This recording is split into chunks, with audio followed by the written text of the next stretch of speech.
Chilling tales for dark nights.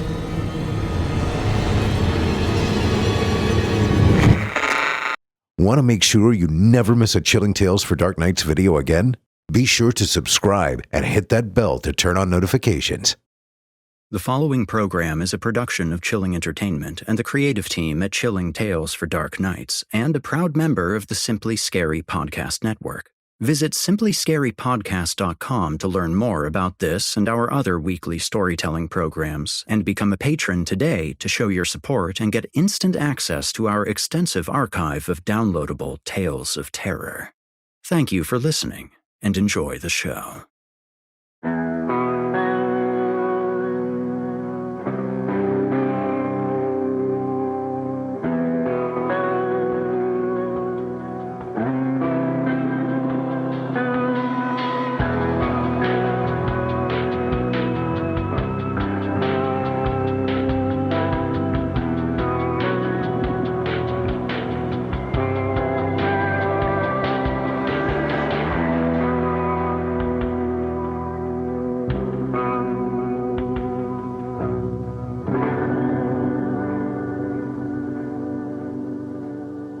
Disclaimer: Horror Hill is a horror anthology podcast bringing you scary stories from all corners of the internet and beyond.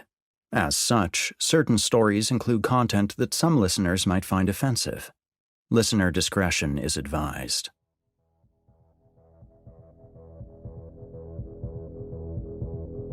Hello there, listeners, and welcome back to Horror Hill. I'm Erik Peabody, your host and narrator. And tonight's episode is going to be a little different than usual. We had an unexpected delay in our story pipeline, and I found myself suddenly wondering what the hell I'd be reading to you this week.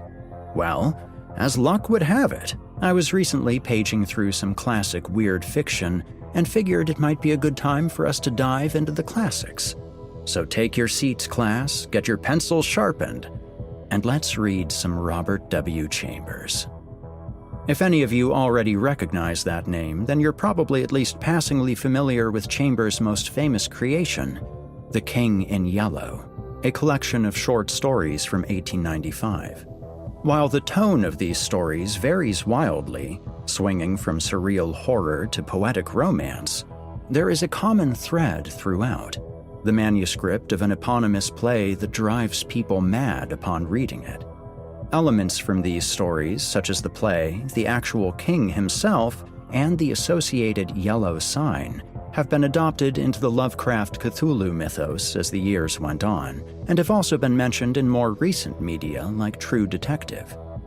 Now, I know you young whippersnappers like your horror a certain way, so let me mention that the two stories we're covering tonight, The Yellow Sign and In the Court of the Dragon, have a very different vibe than what we usually feature on Horror Hill, and not just because I do a horrible French accent, as you're about to hear. These narratives drift from the tangible to the dreamlike, and characters sometimes react differently than you might expect. Regardless, for being written 130 years ago, these stories legitimately send a chill prickling through my veins.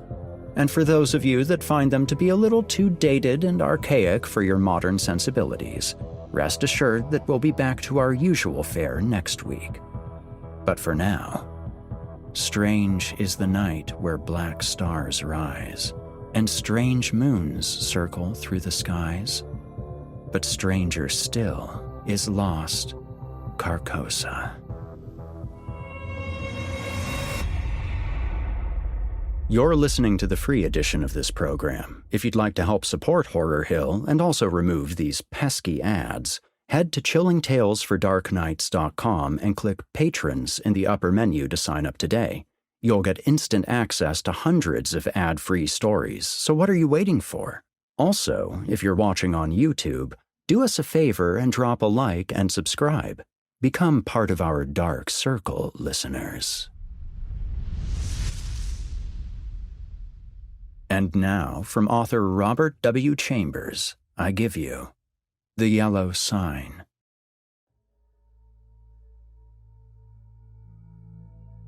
Let the red dawn surmise what we shall do when this blue starlight dies, and all is through. 1. There are so many things which are impossible to explain. Why should certain chords in music make me think of the brown and golden tints of autumn foliage? Why should the Mass of St. Cecile send my thoughts wandering among caverns whose walls blaze with ragged masses of virgin silver? What was it in the roar and turmoil of Broadway at 6 o'clock that flashed before my eyes the picture of a still Breton forest where sunlight filtered through spring foliage, and Sylvia bent, half curiously, half tenderly, over a small green lizard, murmuring, "To think that this is also a little ward of God." When I first saw the watchman, his back was toward me. I looked at him indifferently until he went into the church. I paid no more attention to him than I had to any other man who lounged through Washington Square that morning. And when I shut my window and turned back into my studio, I had forgotten him. Late in the afternoon, the day being warm, I raised the window again and leaned out to get a sniff of the air. A man was standing in the courtyard of the church, and I noticed him again with as little interest as I had that morning. I looked across the square to where the fountain was playing, and then, with my mind filled with vague impressions of trees, asphalt drives, and the moving groups of nursemaids and holidaymakers, I started to walk back to my easel. As I turned, my listless glance included the man below in the churchyard. His face was toward me now, and with a perfectly involuntary movement, I bent to see it. At the same moment, he raised his head and looked at me. Instantly, I thought of a coffin worm.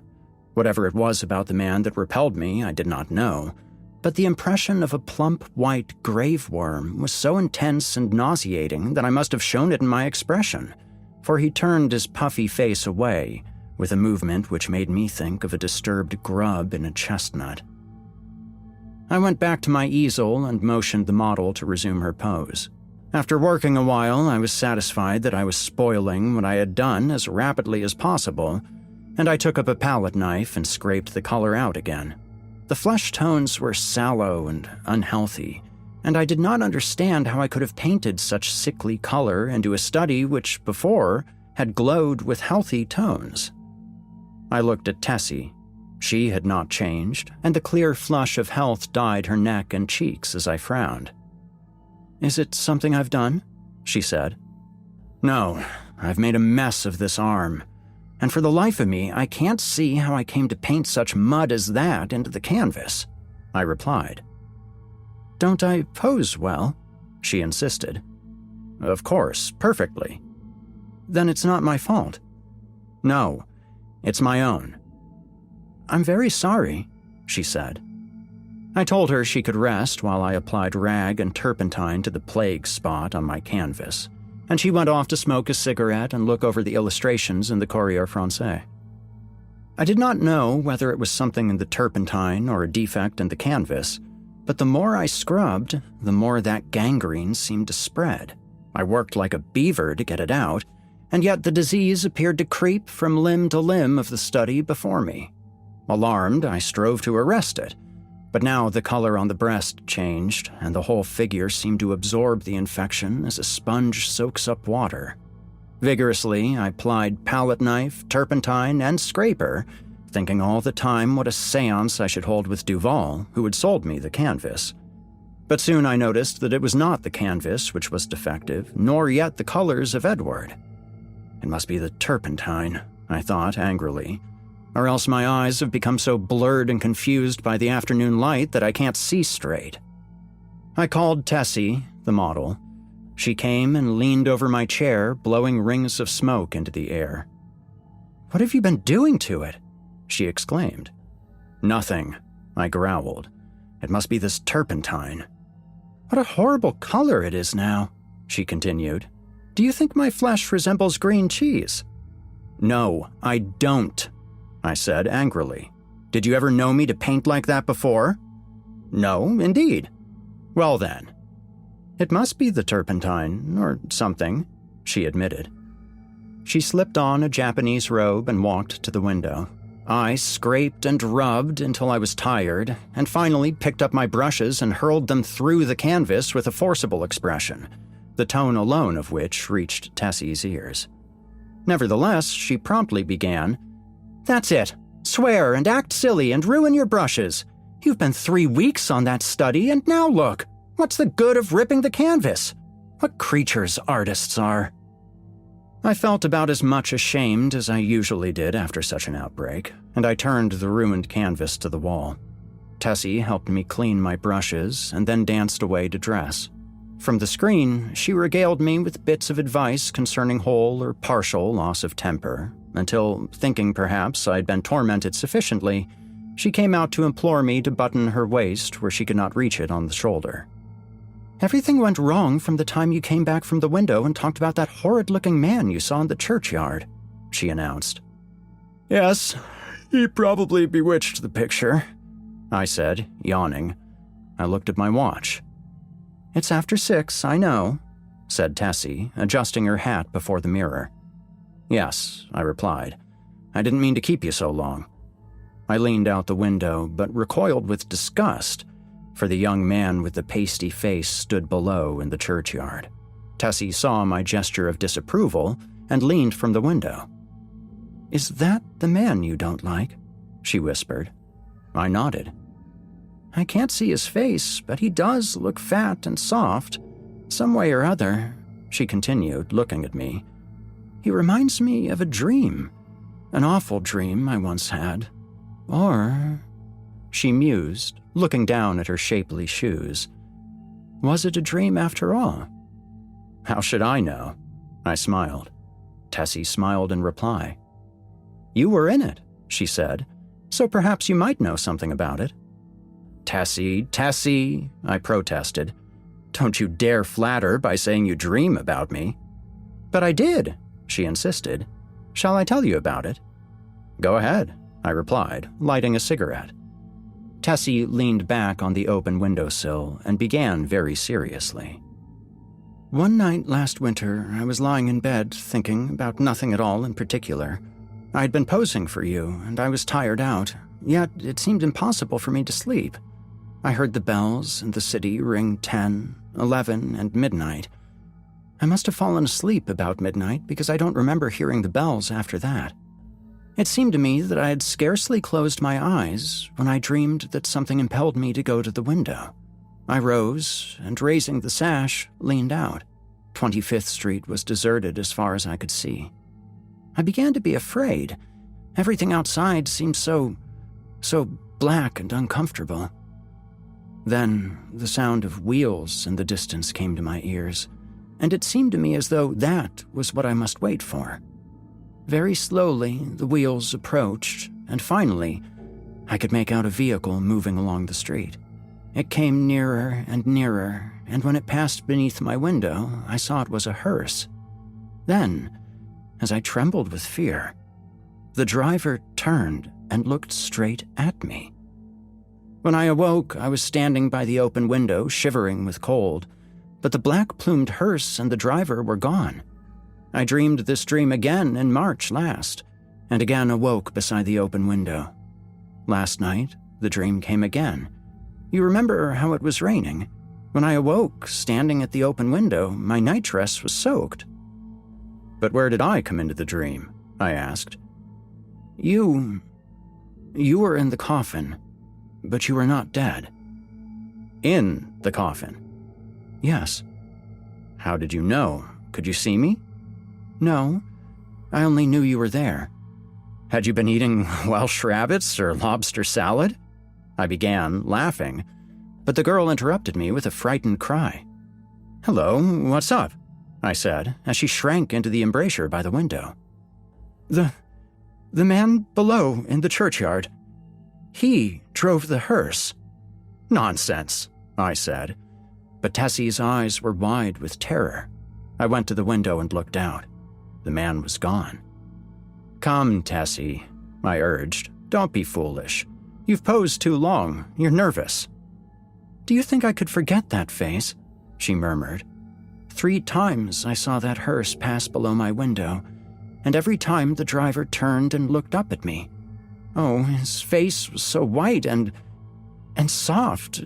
It looked dead. It looked as if it had been dead a long time. I induced the girl to sit down and swallow a glass of marsala. Then I sat down beside her and tried to give her some advice. "Look here, Tessie," I said. "You go to the country for a week or two and you'll have no more dreams about hearses. You pose all day and when night comes, your nerves are upset. You can't keep this up. Then again, instead of going to bed when your day's work is done, you run off to picnics at Sulzer's Park or go to the El Dorado or Coney Island. And when you come down here in the morning, you're fogged out. There's no real hearse. That was a soft-shell crab dream." She smiled faintly. "What about the man in the churchyard?" "Oh, he's an ordinary, unhealthy, everyday creature." "As true as my name is Tessie Reardon, I swear to you, Mr. Scott, that the face of the man below in the churchyard is the face of the man who drove the hearse." "What of it?" I said. "It's an honest trade." "Then you think I did see a hearse?" "Oh," I said diplomatically, "if you really did, it might not be unlikely that the man below drove it. There's nothing in that." Tessie rose, unrolled her scented handkerchief, and taking a bit of gum from a knot in the hem, placed it in her mouth. Then, drawing on her gloves, she offered me her hand with a frank, "Good night, Mr. Scott," and walked out. 2. The next morning, Thomas, the bellboy, brought me the Herald and a bit of news. The church next door had been sold. I thanked heaven for it. Not that, being a Catholic, I had any repugnance for the congregation next door, but because my nerves were shattered by a blatant exhorter, whose every word echoed through the aisle of the church as if it had been my own rooms, and who insisted on his R's with a nasal persistence which revolted my every instinct. Then, too, there was a fiend in human shape, an organist, who reeled off some of the grand old hymns with an interpretation of his own, and I longed for the blood of a creature who could play the doxology with an amendment of minor chords which one hears only in a quartet of very young undergraduates. I believe the minister was a good man, but when he bellowed, "And the Lord said unto Moses, The Lord is a man of war, the Lord is his name, my wrath shall wax hot, and I will kill you with the sword," I wondered how many centuries of purgatory it would take to atone for such a sin. "Who bought the property?" I asked Thomas. "Nobody that I know, sir. They say the gent what owns this here Hamilton Flats was looking at it. He might be building more studios." I walked to the window. The young man with the unhealthy face stood by the churchyard gate, and at the mere sight of him, the same overwhelming repugnance took possession of me. "By the way, Thomas," I said, "who's that fellow down there?" Thomas sniffed. "That there worm, sir? He's night watchman of the church, sir. He makes me tired, a-sitting out all night on them steps and looking at you insulting-like. I'd have punched his head, sir. Beg your pardon, sir." "Go on, Thomas."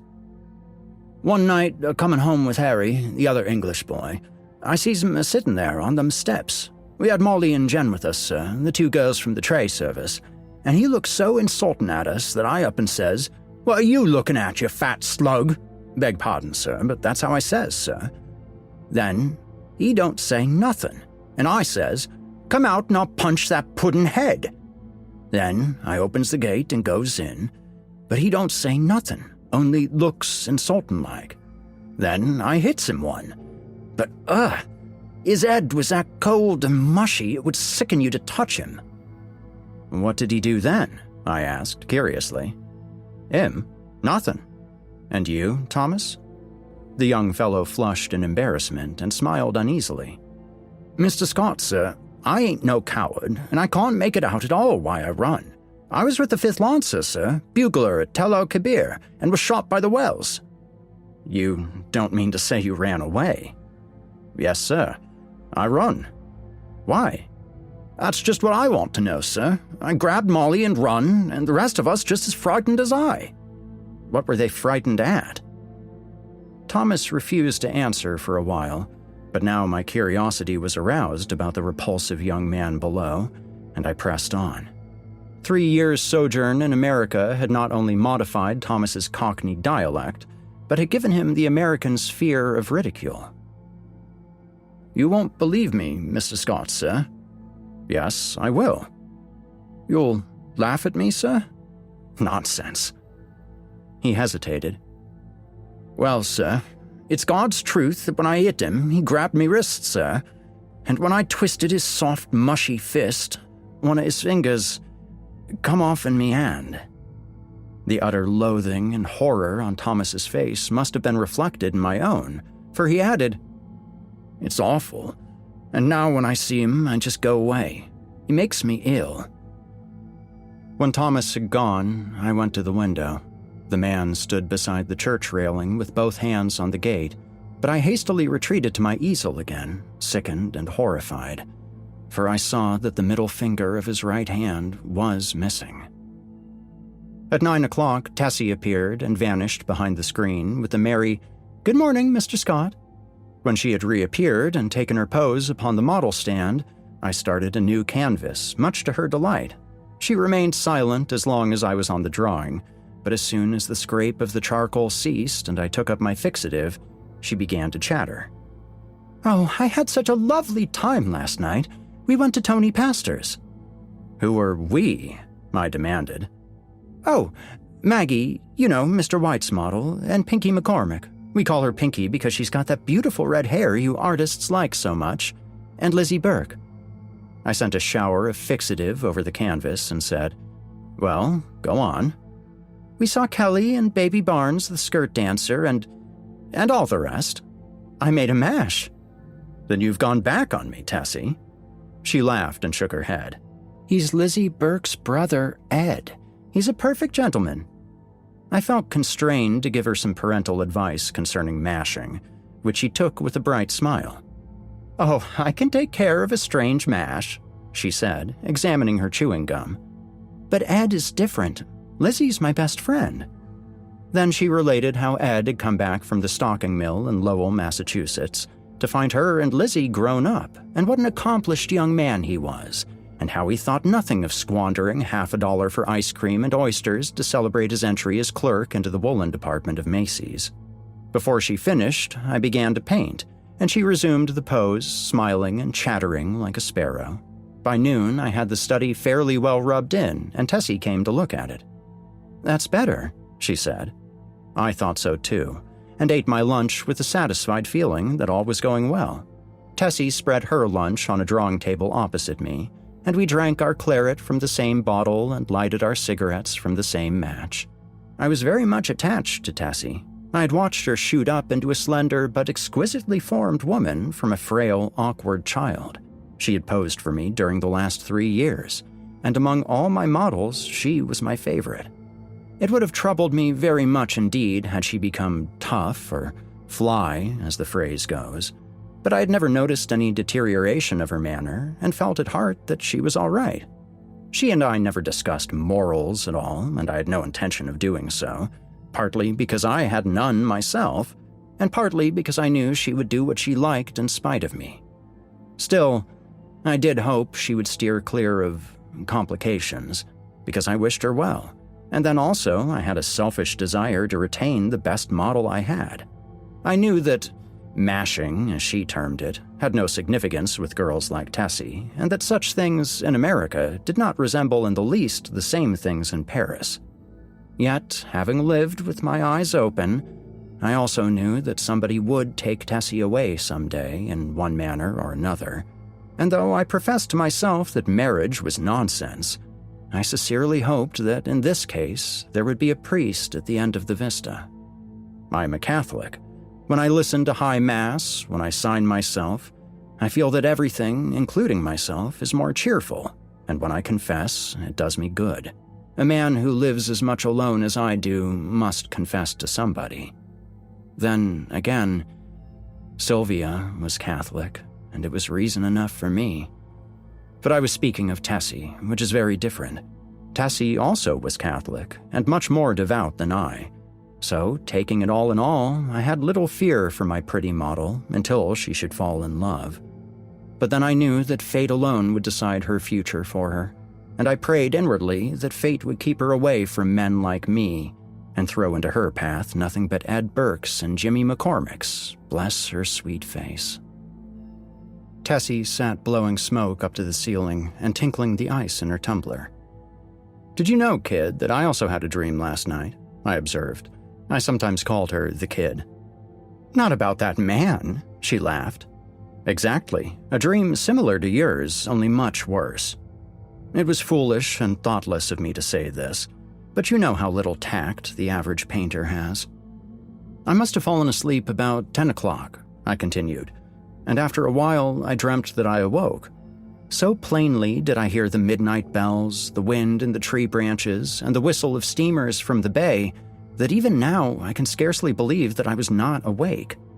I seemed to be lying in a box which had a glass cover.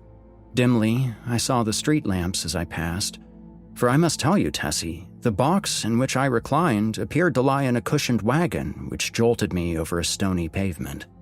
After a while, I became impatient and tried to move, but the box was too narrow. My hands were crossed on my breast, so I could not raise them to help myself. I listened and then tried to call. My voice was gone. I could hear the trample of the horses attached to the wagon and even the breathing of the driver. Then another sound broke upon my ears like the raising of a window sash. I managed to turn my head a little and found I could look, not only through the glass cover of my box, but also through the glass panes in the side of the covered vehicle. I saw houses, empty and silent, with neither light nor life about any of them, excepting one. In that house, a window was open on the first floor, and a figure all in white stood looking down into the street. It was you. Tessie had turned her face away from me and leaned on the table with her elbow. "I could see your face," I resumed, "and it seemed to me to be very sorrowful." Then we passed on and turned into a narrow black lane. Presently, the horses stopped. I waited and waited, closing my eyes with fear and impatience. But all was silent as the grave. After what seemed to me hours, I began to feel uncomfortable. A sense that somebody was close to me made me unclose my eyes. Then I saw the white face of the hearse driver looking at me through the coffin lid. A sob from Tessie interrupted me. She was trembling like a leaf. I saw I had made an ass of myself and attempted to repair the damage. "Why, Tess," I said, "I only told you this to show you what influence your story might have on another person's dreams. You don't suppose I really lay in a coffin, do you? What are you trembling for? Don't you see that your dream and my unreasonable dislike for that inoffensive watchman of the church simply set my brain working as soon as I fell asleep?" She laid her head between her arms and sobbed as if her heart would break. What a precious triple donkey I had made of myself. But I was about to break my record. I went over and put my arm about her. "Tessie, dear, forgive me," I said. "I had no business to frighten you with such nonsense. You're too sensible a girl, too good a Catholic to believe in dreams." Her hand tightened on mine and her head fell back upon my shoulder. But she still trembled, and I petted her and comforted her. "Come, Tess, open your eyes and smile." Her eyes opened with a slow, languid movement and met mine, but their expression was so queer that I hastened to reassure her again. "It's all humbug, Tessie. You surely aren't afraid that any harm will come to you because of that?" "No," she said, but her scarlet lips quivered. "Then what's the matter? Are you afraid?" "Yes. Not for myself." "For me, then?" I demanded gaily. "For you," she murmured in a voice almost inaudible. I care for you."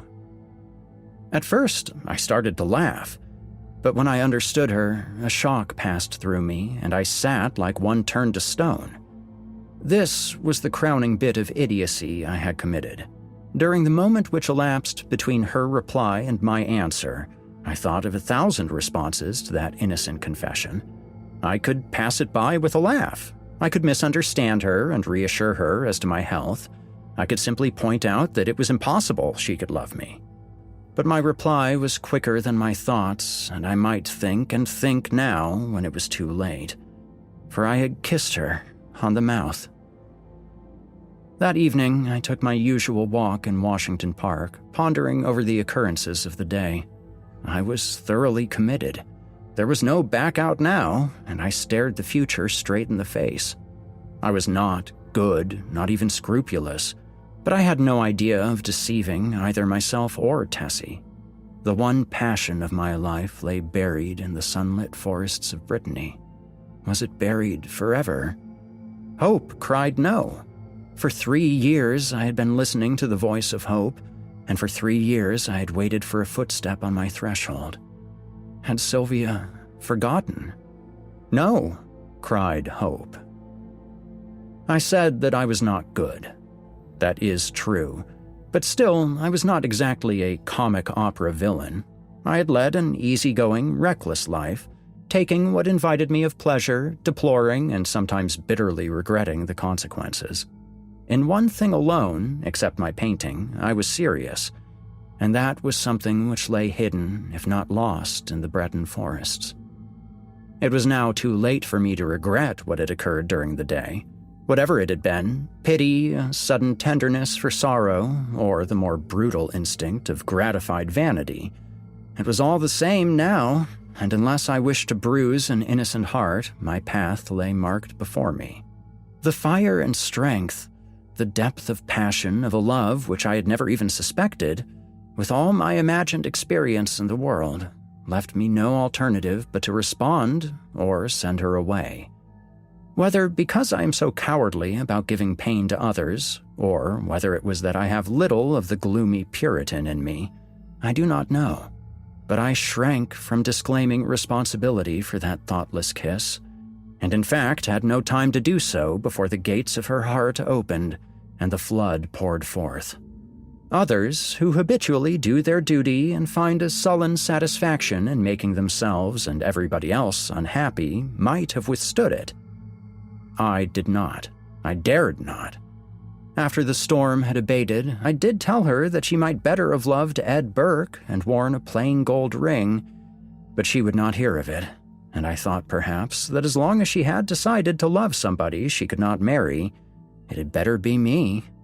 I, at least, could treat her with an intelligent affection, and whenever she became tired of her infatuation, she could go none the worse for it. For I was decided on that point, although I knew how hard it would be. I remembered the usual termination of platonic liaisons, and thought how disgusted I had been whenever I heard of one. I knew I was undertaking a great deal for so unscrupulous a man as I was, and I dreaded the future. But never for one moment did I doubt that she was safe with me. Had it been anybody but Tessie, I should not have bothered my head about scruples, for it did not occur to me to sacrifice Tessie as I would have sacrificed a woman of the world. I looked the future squarely in the face and saw the several probable endings to the affair. She would either tire of the whole thing, or become so unhappy that I should have either to marry her or go away. If I married her, we would be unhappy. I, with a wife unsuited to me, and she with a husband unsuitable for any woman, for my past life could scarcely entitle me to marry. If I went away, she might either fall ill, recover, and marry some Eddie Burke, or she might recklessly or deliberately go and do something foolish. On the other hand, if she tired of me, then her whole life would be before her, with beautiful vistas of Eddie Burkes and marriage rings and twins and Harlem Flats and heaven knows what. As I strolled along through the trees of Washington Arch, I decided that she should find a substantial friend in me anyway, and the future could take care of itself. Then I went into the house and put on my evening dress, for the little faintly perfumed note on my dresser said, "Have a cab at the stage door at 11, and the note was signed, Edith Carmichael, Metropolitan Theater, June 19th, 1890. I took supper that night, or rather, we took supper, Miss Carmichael and I, at Solari's, and the dawn was just beginning to gild the cross on the memorial church as I entered Washington Square after leaving Edith at the Brunswick. There was not a soul in the park as I passed among the trees and took the walk which leads from the Garibaldi statue to the Hamilton apartment house. But as I passed the churchyard, I saw a figure sitting on the stone steps. In spite of myself, a chill crept over me at the sight of the white, puffy face, and I hastened to pass. Then he said something, which might have been addressed to me or might merely have been a mutter to himself. But a sudden, furious anger flamed up within me that such a creature should address me. For an instant, I felt like wheeling about and mashing my stick over his head. But I walked on, and entering the Hamilton, went to my apartment. For some time, I tossed about the bed trying to get the sound of his voice out of my ears, but could not. It filled my head, that muttering sound, like thick, oily smoke from a fat-rendering vat or an odor of noisome decay. And as I lay and tossed about, the voice in my ears seemed more distinct, and I began to understand the words he had muttered. They came to me slowly, as if I had forgotten them, and at last I could make some sense out of the sounds. It was this. "Have you found the yellow sign? Have you found the yellow sign? Have you found the yellow sign?" I was furious. What did he mean by that? Then, with a curse upon him and his, I rolled over and went to sleep. But when I awoke later, I looked pale and haggard, for I had dreamed the dream of the night before, and it troubled me more than I cared to think. I dressed and went down into my studio. Tessie sat by the window, but as I came in, she rose and put both arms around my neck for an innocent kiss. She looked so sweet and dainty that I kissed her again, and then sat down before the easel. "Hello, where's the study I began yesterday?" I asked. Tessie looked conscious, but did not answer. I began to hunt among the pile of canvases, saying, "Hurry up, Tess, and get ready. We must take advantage of the morning light." When at last I gave up the search among the other canvases and turned to look around the room for the missing study, I noticed Tessie standing by the screen with her clothing still on. "What's the matter?" I asked. "Don't you feel well?" "Yes." "Then hurry." "Do you want me to pose as I have always posed?" Then I understood. Here was a new complication. I had lost, of course, the best nude model I had ever seen. I looked at Tessie.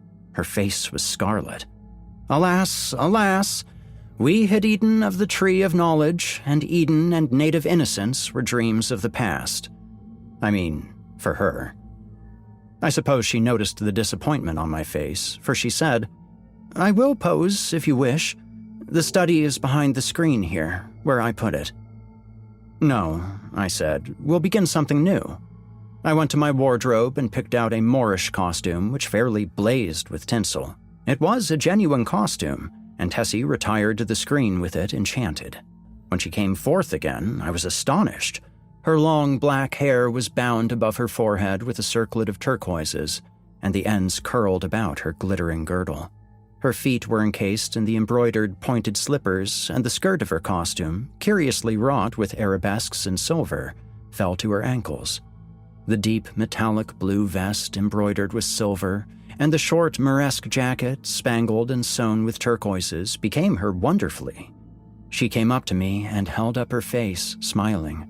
I slipped my hand into my pocket, and, drawing out a gold chain with a cross attached, dropped it over her head. "It's yours, Tessie." "Mine?" she faltered. "Yours. Now, go and pose." Then, with a radiant smile, she ran behind the screen and presently reappeared with a little box on which was written my name. "I had intended to give it to you when I went home tonight," she said, "but it can't wait now." I opened the box. On the pink cotton inside lay a clasp of black onyx, on which was inlaid a curious symbol or letter in gold. It was neither Arabic nor Chinese, nor, as I found afterwards, did it belong to any human script. "It's all I had to give you for a keepsake," she said, timidly. I was annoyed, but I told her how much I should prize it and promised to wear it always. She fastened it on my coat beneath the lapel. "How foolish, Tess, to go and buy me such a beautiful thing as this," I said. "I did not buy it," she laughed. "Where did you get it?"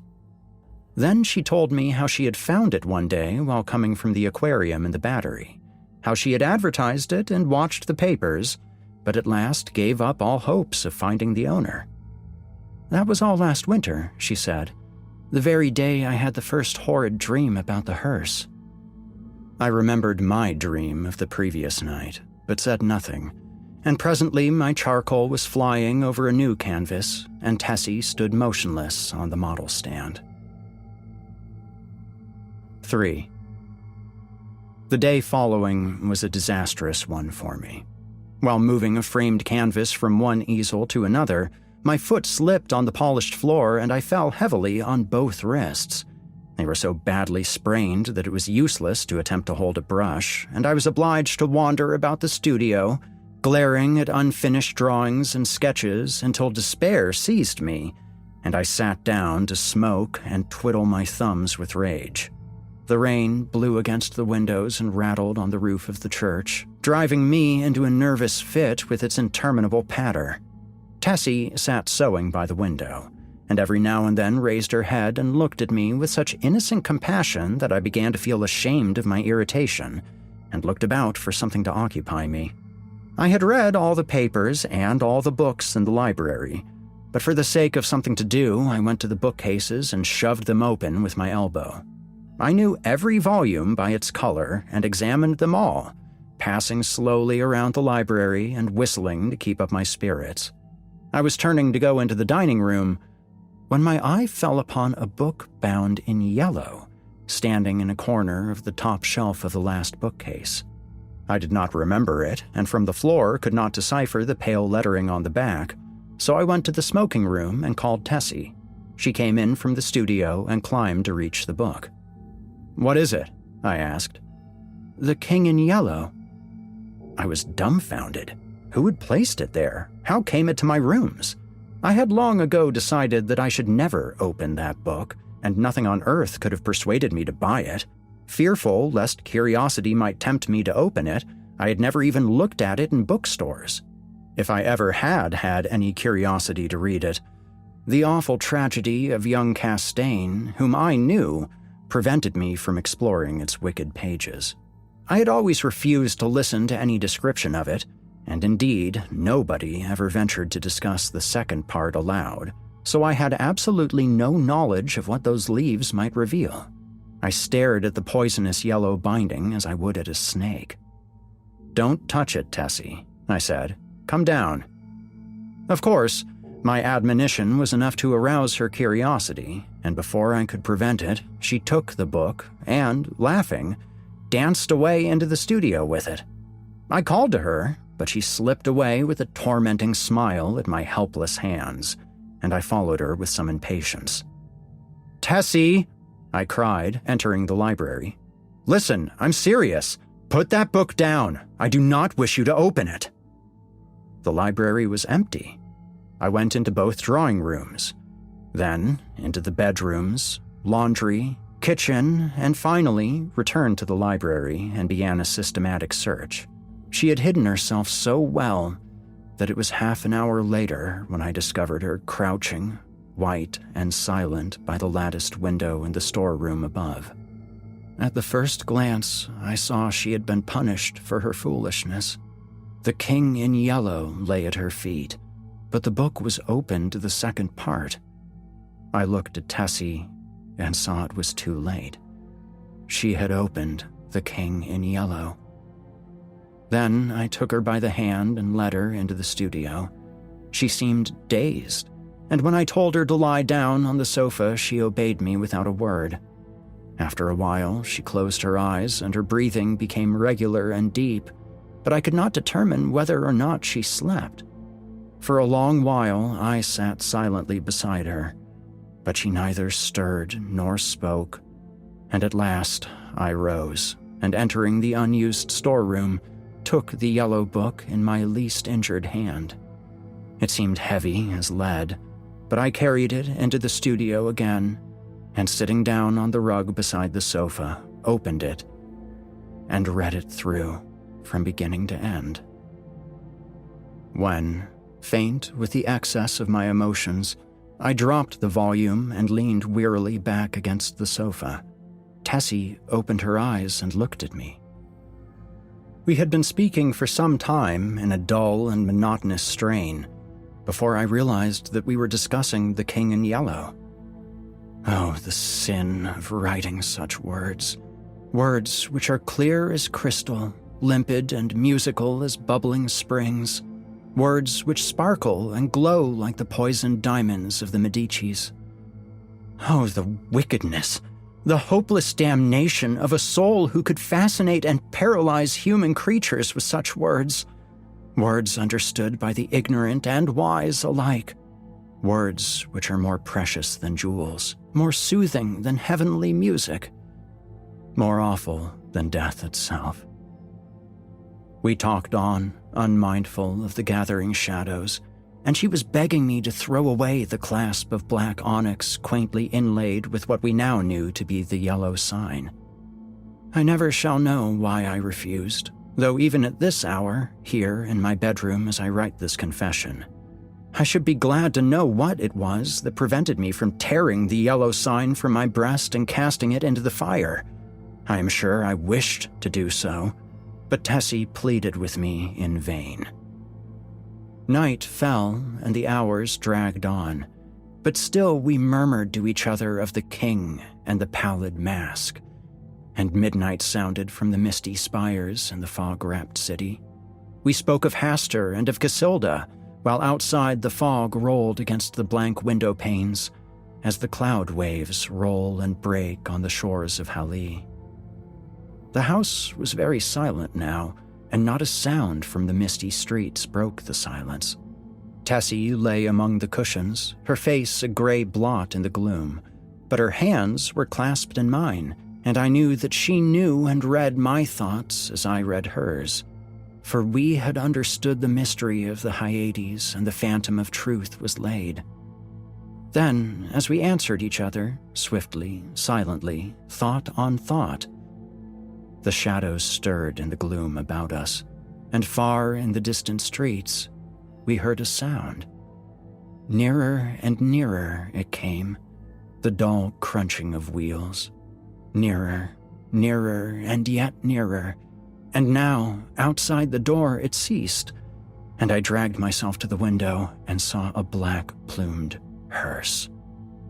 The gate below opened and shut, and I crept shaking to my door and bolted it, but I knew no bolts, no locks could keep that creature out who was coming for the yellow sign. And now I heard him moving very softly along the hall. Now he was at the door, and the bolts rotted at his touch. Now he had entered. With eyes starting from my head, I peered into the darkness, but when he came into the room, I did not see him. It was only when I felt him envelop me in his cold, soft grasp that I cried out and struggled with deadly fury. But my hands were useless, and he tore the onyx clasp from my throat and struck me full in the face. Then, as I fell, I heard Tessie's soft cry, and her spirit fled to God. And even while falling, I longed to follow her, for I knew that the King in Yellow had opened his tattered mantle, and there was only Christ to cry to now. I could tell more, but I cannot see what help it will be to the world. As for me, I am past human help or hope. As I lie here, writing, careless even whether or not I die before I finish it, I can see the doctor gathering up his powders and phials with a vague gesture to the good priest beside me, which I understand. They will be very curious to know the tragedy, they of the outside world who write books and print millions of newspapers. But I will write no more, and the Father Confessor will seal my last words with the seal of sanctity when his holy office is done. They of the outside world may send their creatures into wrecked homes and death-smitten firesides, and their newspapers will batten on blood and tears. But with me, their spies must halt before the confessional. They know that Tessie is dead and that I am dying. They know how the people in the house, aroused by an infernal scream, rushed into my room and found 1 living and 2 dead. But they do not know that the doctor said, as he pointed to a horrible decomposed heap on the floor, the livid corpse of the watchman from the church, "I have no theory, no explanation. That man must have been dead for months." I think I am dying. I wish the priest would.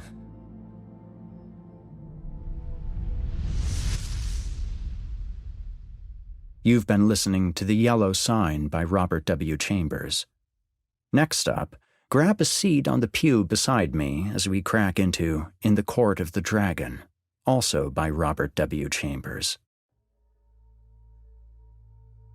O thou who burn'st in heart for those who burn in hell, whose fires thyself shall feed in turn, how long be crying, "Mercy on them"? God, why, who art thou to teach and he to learn? In the church of St. Barnaby, vespers were over. The clergy left the altar. The little choir boys flocked across the chancel and settled in the stalls. A Suisse in rich uniform marched down the south aisle, sounding his staff at every 4th step on the stone pavement. Behind him came that eloquent preacher and good man, Monsieur C. My chair was near the chancel rail. I now turned toward the west end of the church. The other people between the altar and the pulpit turned too. There was a little scraping and rustling while the congregation seated itself again. The preacher mounted the pulpit stairs, and the organ voluntarily ceased. I had always found the organ playing at St. Barnaby highly interesting. Learned and scientific it was, too much for my small knowledge, but expressing a vivid, if cold, intelligence. Moreover, it possessed the French quality of taste. Taste reigned supreme, self-controlled, dignified, and reticent. Today, however, from the first chord I had felt a change for the worse, a sinister change. During Vespers, it had been chiefly the chancel organ which supported the beautiful choir. But now and again, quite wantonly as it seemed, from the west gallery where the great organ stands, a heavy hand had struck across the church at the serene peace of those clear voices. It was something more than harsh and dissonant, and it betrayed no lack of skill. As it recurred again and again, it set me thinking of what my architect's books say about the custom in early times to consecrate the choir as soon as it was built, and that the nave, being finished sometimes half a century later, often did not get any blessing at all. I wondered idly if that had been the case at St. Barnaby, and whether something not usually supposed to be at home in a Christian church might have entered undetected and taken possession of the West Gallery. I had read of such things happening too, but not in works on architecture. Then I remembered that St. Barnaby was not much more than 100 years old, and smiled at the incongruous association of medieval superstitions with that cheerful little piece of 18th century rococo. But now, Vespers were over, and there should have followed a few quiet chords, fit to accompany meditation while we waited for the sermon. Instead of that, the discord at the lower end of the church broke out with the departure of the clergy, as if now nothing could control it. I belong to those children of an older and simpler generation who do not love to seek for psychological subtleties in art, and I have ever refused to find in music anything more than melody and harmony.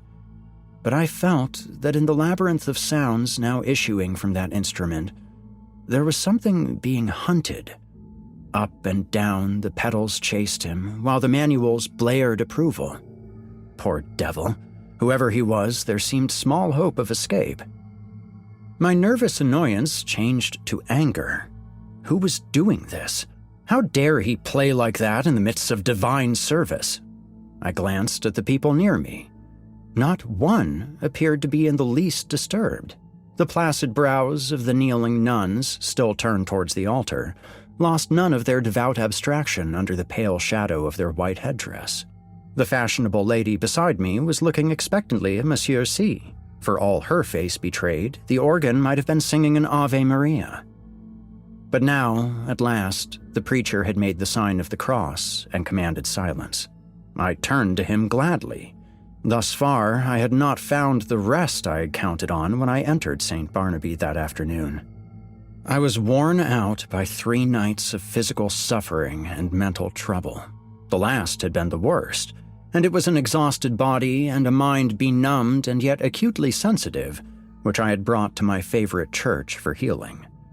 For I had been reading The King in Yellow. The sun ariseth.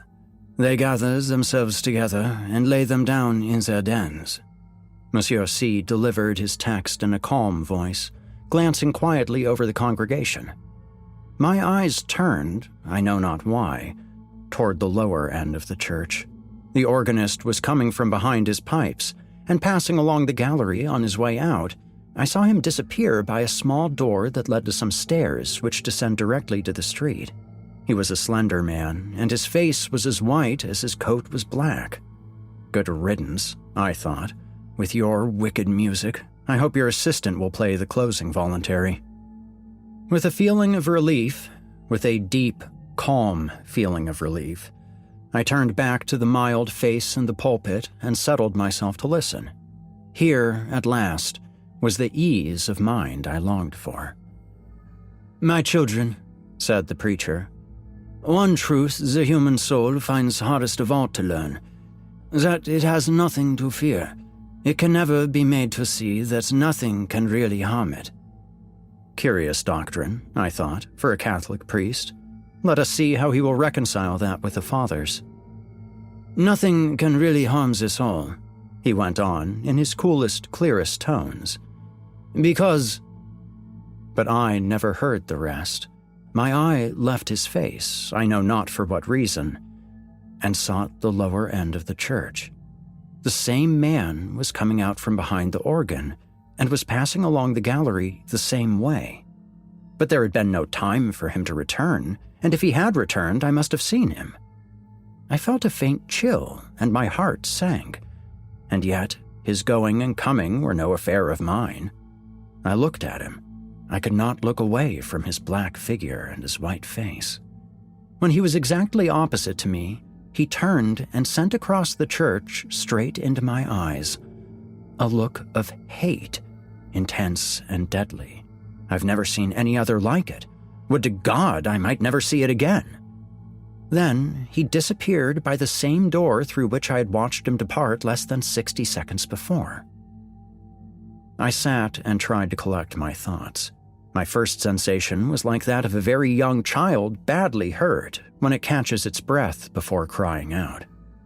To suddenly find myself the object of such hatred was exquisitely painful, and this man was an utter stranger. Why should he hate me so? Me, whom he had never seen before. For the moment, all other sensation was merged in this one pang. Even fear was subordinate to grief, and for that moment I never doubted. But in the next, I began to reason, and a sense of the incongruous came to my aid. As I have said, St. Barnaby is a modern church. It is small and well lighted. One sees all over it almost at a glance. The organ gallery gets a strong white light from a row of long windows in the clerestory, which have not even colored glass. The pulpit being in the middle of the church, it followed that. When I was turned toward it, whatever moved at the west end could not fail to attract my eye. When the organist passed, it was no wonder that I saw him. I had simply miscalculated the interval between his first and his second passing. He had come in that last time by the other side door. As for the look which had so upset me, there had been no such thing, and I was a nervous fool. I looked about. This was a likely place to harbor supernatural horrors. The clear-cut, reasonable face of Monsieur C., his collected manner and easy, graceful gestures, were they not just a little discouraging to the notion of a gruesome mystery? I glanced above his head and almost laughed. That flyaway lady supporting one corner of the pulpit canopy, which looked like a fringed damask tablecloth in a high wind. At the first attempt of a basilisk to pose up there in the organ loft, she would point her gold trumpet at him and puff him out of existence. I laughed to myself over this conceit, which, at the time, I thought very amusing. and sat and chafed myself and everything else, from the old harpy outside the railing, who had made me pay 10 centimes for my chair before she would let me in. She was more like a basilisk, I told myself, than was my organist with the anemic complexion. From that grim old dame to, yes, alas, Monsieur C. himself. For all devoutness had fled. I had never yet done such a thing in my life, but now I felt a desire to mock. As for the sermon, I could not hear a word of it for the jingle in my ears of, "The skirts of St. Paul has reached, having preached us those 6 Lent lectures, more unctuous than ever he preached," keeping time to the most fantastic and irreverent thoughts. It was no use to sit there any longer. I must get out of doors and shake myself free from this hateful mood. I knew the rudeness I was committing, but still I rose and left the church. A spring sun was shining on the Rue Saint-Honoré as I ran down the church steps. On one corner stood a barrowful of yellow jonquils, pale violets from the Riviera, dark Russian violets, and white Roman hyacinths in a golden cloud of mimosa. The street was full of Sunday pleasure seekers. I swung my cane and laughed with the rest. Someone overtook and passed me. He never turned, but there was the same deadly malignity in his white profile that there had been in his eyes. I watched him as long as I could see him. His lithe black expressed the same menace. Every step that carried him away from me seemed to bear him on some errand connected with my destruction. I was creeping along, my feet almost refusing to move. There began to dawn in me a sense of responsibility for something long forgotten. It began to seem as if I deserved that which he threatened. It reached a long way back. A long, long way back. It had laid dormant all these years. It was there, though, and presently it would rise and confront me. But I would try to escape, and I stumbled as best as I could into the Rue de Rivoli, across the Place de la Concorde, and onto the quay. I looked with sick eyes upon the sun, shining through the white foam of the fountain, pouring over the backs of the dusky bronze river gods, on the faraway ark, a structure of amethyst mist, on the countless vistas of gray stems and bare branches faintly green. Then I saw him again, coming down one of the chestnut alleys of the Cours la Reine. I left the riverside, plunged blindly across the Champs-Élysées, and turned toward the ark. The setting sun was sending its rays along the green sward of the Rond-Point. In the full glow, he sat on a bench, children and young mothers all about him. He was nothing but a Sunday lounger, like the others, like myself. I said the words almost aloud, and all the while I gazed on the malignant hatred of his face. But he was not looking at me. I crept past and dragged my leaden feet up the avenue. I knew that every time I met him brought him nearer to the accomplishment of his purpose and my fate.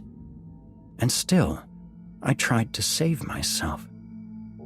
The last rays of sunset were pouring through the great arc. I passed under it and met him face to face. I had left him far down the Champs-Élysées, and yet he came in with a stream of people who were returning from the Bois de Bouilly. He came so close that he brushed me. His slender frame felt like iron inside its loose black covering. He showed no signs of haste, nor of fatigue, nor of any human feeling. His whole being expressed one thing: the will and the power to work me evil. In anguish, I watched him where he went down the broad, crowded avenue that was all flashing with wheels and the trappings of horses and the helmets of the Garde Républicaine. He was soon lost to sight. Then I turned and fled. Into the Bois and far out beyond it. I know not where I went, but after a long while, as it seemed to me, night had fallen, and I found myself sitting at a table before a small cafe. I had wandered back into the Bois. It was hours now since I had seen him. Physical fatigue and mental suffering had left me no power to think or feel. I was tired. So tired. I longed to hide away in my own den. I resolved to go home, but that was a long way off. I live in the Court of the Dragon, a narrow passage that leads from the Rue des Rennes to the Rue des Dragons. It is an impasse, traversable only for foot passengers. Over the entrance on the Rue des Rennes is a balcony supported by an iron dragon. Within the court, tall old houses rise on either side and close the ends that give on the two streets. Huge gates, swung back during the day into the walls of the deep archways, close this court after midnight, and one must enter then by ringing at certain small doors on the side. The sunken pavement collects unsavory pools. Steep stairways pitch down to doors that open on the court. The ground floors are occupied by shops of second-hand dealers and by iron workers.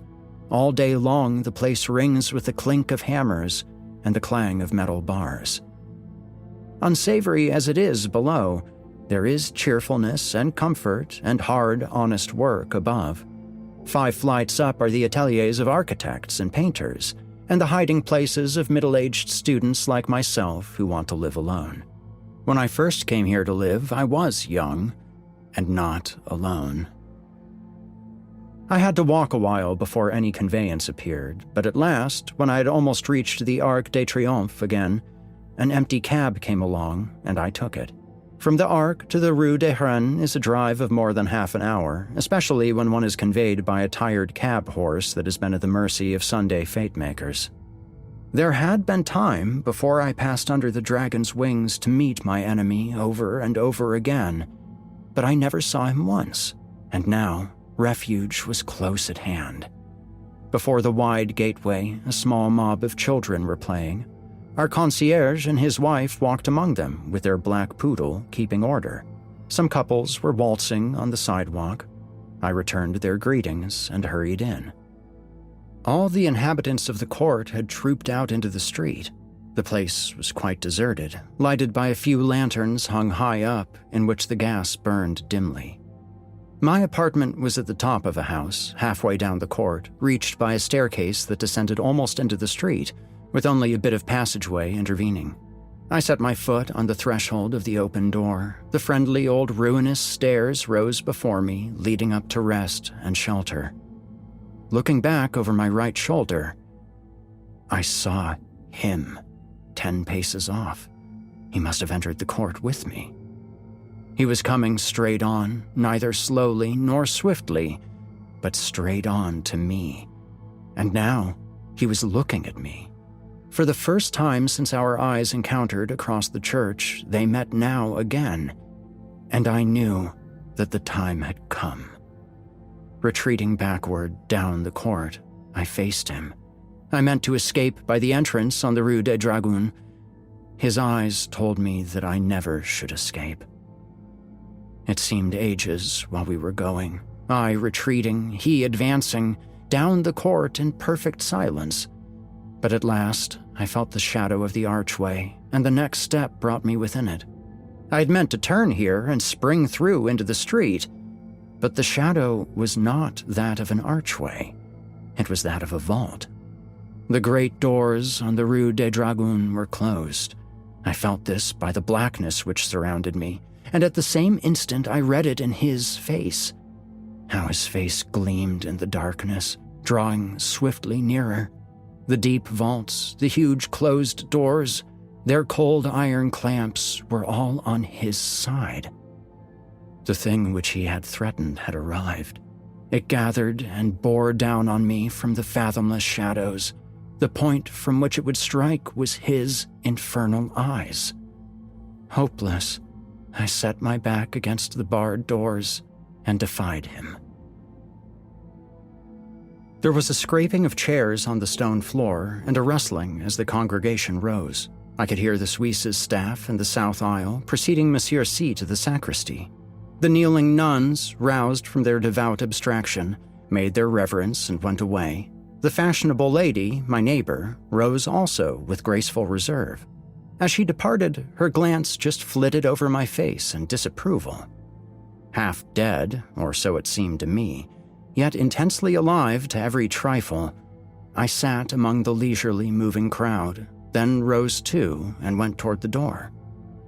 I had slept through the sermon. Had I slept through the sermon? I looked up and saw him passing along the gallery to his place. Only his side I saw. The thin, bent arm and its black covering looked like one of those devilish, nameless instruments which lie in the disused torture chambers of medieval castles. But I had escaped him, though his eyes had said I should not. Had I escaped him? That which gave him the power over me came back out of oblivion where I had hoped to keep it. For I knew him now. Death and the awful abode of lost souls, whither my weakness long ago had sent him. They had changed him for every other eye, but not for mine. I had recognized him almost from the first. I had never doubted what he was come to do. And now I knew, while my body sat safe in the cheerful little church, he had been hunting my soul in the court of the dragon. I crept to the door. The organ broke out overhead with a blare. A dazzling light filled the church, blotting the altar from my eyes. The people faded away. The arches, the vaulted roof vanished. I raised my seared eyes to the fathomless glare, and I saw the black stars hanging in the heavens, and the wet winds from the lake of Hali chilled my face. And now, far away, over leagues of tossing cloud waves, I saw the moon dripping with spray. And beyond, the towers of Carcosa rose behind the moon. Death and the awful abode of lost souls, whither my weakness long ago had sent him, had changed him for every other eye but mine. And now I heard his voice, rising, swelling, thundering through the flaring light. And as I fell, the radiance increasing, poured over me in waves of flame. Then I sank into the depths, and I heard the king in yellow whispering to my soul, "It is a fearful thing to fall into the hands of the living God."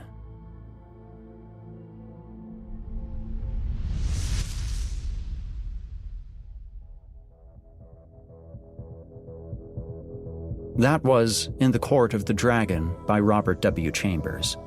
Robert W. Chambers, 1865 to 1933, was an American author that wrote in many genres, from the weird to the historical to the romantic. Today, he is most widely known for his supernatural and horror fiction, and has been an influence on writers such as H.P. Lovecraft, Lynn Carter, and Stephen King.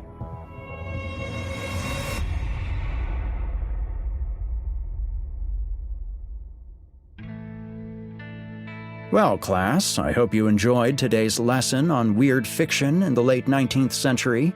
I know that this episode was a bit of a detour from the norm, but what's life without a little variety, eh? In any event, thanks for sticking around during our little administrative hiccup here, and we'll be back on track next week. Until then, stay spooky. You've been listening to the Horror Hill Podcast, a production of Chilling Entertainment and the creative team at Chilling Tales for Dark Nights. Tonight's episode was hosted, narrated, scored, and finalized by yours truly, Erik Peabody. Additional music by Nikki McSorley. Got a terrifying tale of your own that you'd like performed? Email it to us at submissions@simplyscarypodcast.com to have your work considered for future production. Note that any writing utilizing artificial intelligence is ineligible. If you enjoyed tonight's episode, why not help us spread our dark presence online? You can follow Chilling Tales for Dark Nights on social media, and upvote, subscribe, and hit the bell notification icon if you're listening to this on YouTube. It helps us out a lot and also keeps you up to date on new episodes. If you'd like access to uninterrupted horror, free of ads and these annoying bookend segments, might I recommend signing up to be a patron? You'll get access to hundreds of episodes of this show, as well as everything from the other programs in the Chilling Tales for Dark Nights cabal. That means all of Scary Stories Told in the Dark, Drew Blood's Dark Tales, and more. It's a veritable smorgasbord of horrific delights.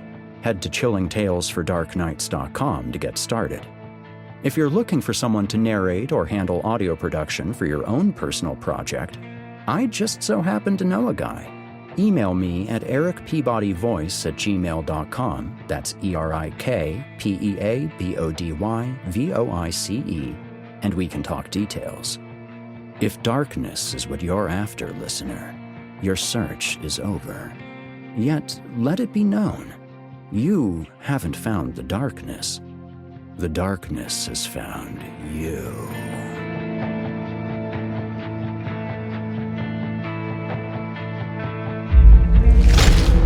Chilling tales for dark nights.